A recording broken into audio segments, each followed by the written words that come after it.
Weight can be a really challenge. I hear you. I'm out there with you. I'm on TV every day with you as well. But our next guest will give you motivation you might just need. Our Dr. Steve Salvatore is here with everything you need to know. Hey, good morning, Suki. That's right. It's all about motivation, and we all struggle. Well, Jennifer Hutt is the host of Whatever with Jennifer Hutt on Sirius XM Radio. She's also the co-author of Whateverland with Martha Stewart's daughter, Alexis Stewart. Now, after Jennifer's mom lost her battle with cancer 3 years ago, she decided she was going to live a healthier life. And now she's helping motivate her listeners to do the same thing. Jennifer, good to see you. Good morning. Thank you for having me. All right, so let's talk about it. You lost 70 pounds. That's almost a whole other person. Yeah, it's a small child. Right. What was that like for you? Well, it was a day at a time. I think when I started, I had little goals. So initially, it was I just didn't want to be obese.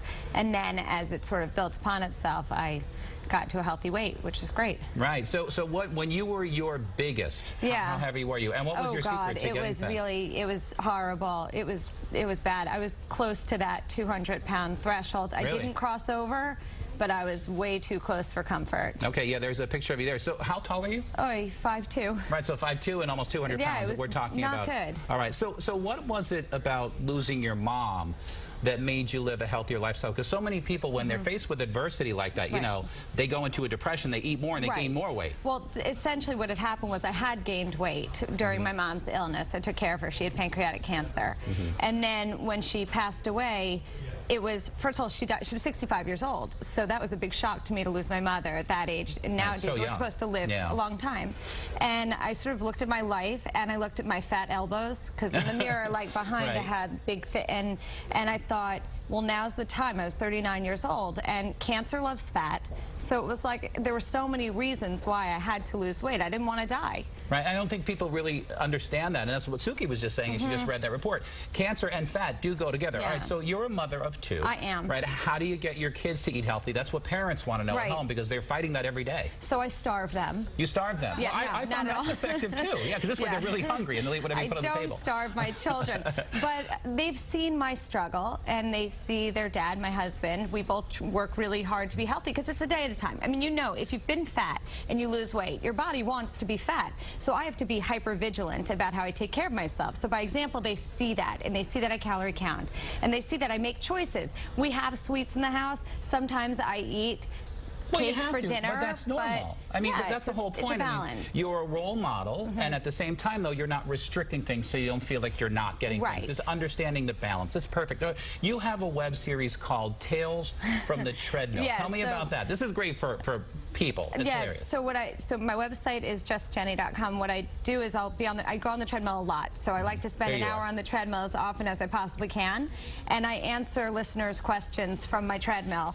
So it just keeps me on there longer, and it motivates people. Some people will watch it and get on the treadmill, too. I think it's a great idea. All right, so I want to get to the book, Whateverland, because there's some controversy about that. There is a little. What's your opinion on it? I think it's ridiculous. I mean, some people are saying that it's a tell-all book about Martha Stewart, because my co-author is Alexis Stewart. But she really, said some controversial things. She just talked about growing up with her mom, which we've all grown up with our moms, and everybody has some dysfunction and something, and we just both talked about our own issues in the book. Right, so it's really an interesting read, and I think it is interesting because, like you said, everybody's had a mom experience. Of course. So it's kind of very relatable. Jennifer, thanks so much for coming. Thank you for having me. So see, Suki, it does work. Exercise, diet, right? Her book, Whateverland, Learning to Live Here, is available now. And don't forget to tune in this Sunday evening, 6:30 p.m. for an all-new episode of the Dr. Steve Show right here on Pix 11. Listen, I'm a huge fan. I just want to know what Alexis thought. I mean, what was it like sitting next to a skinny person every day? You know, 'cause she's pretty obsessive. Her mom, you know, they're pretty perfect. Did she ever say anything to you, out of curiosity? What, about being fat? Yeah. I mean, you know, because you're best friends, you talk about everything. What was she going to say? It wasn't like I didn't know I was fat. But she looked at her elbows in the mirror. She knew. So funny. Fat elbows. That's the first time I've ever saw her. Elbows were so you're going to get me on the treadmill today, and I'm going to, like, you know, get on there. And I swear, I am. And by the way, your elbows look fantastic. Thank you. Look at those. You like them now? Pointy elbows. Congrats. Looking great. Thanks.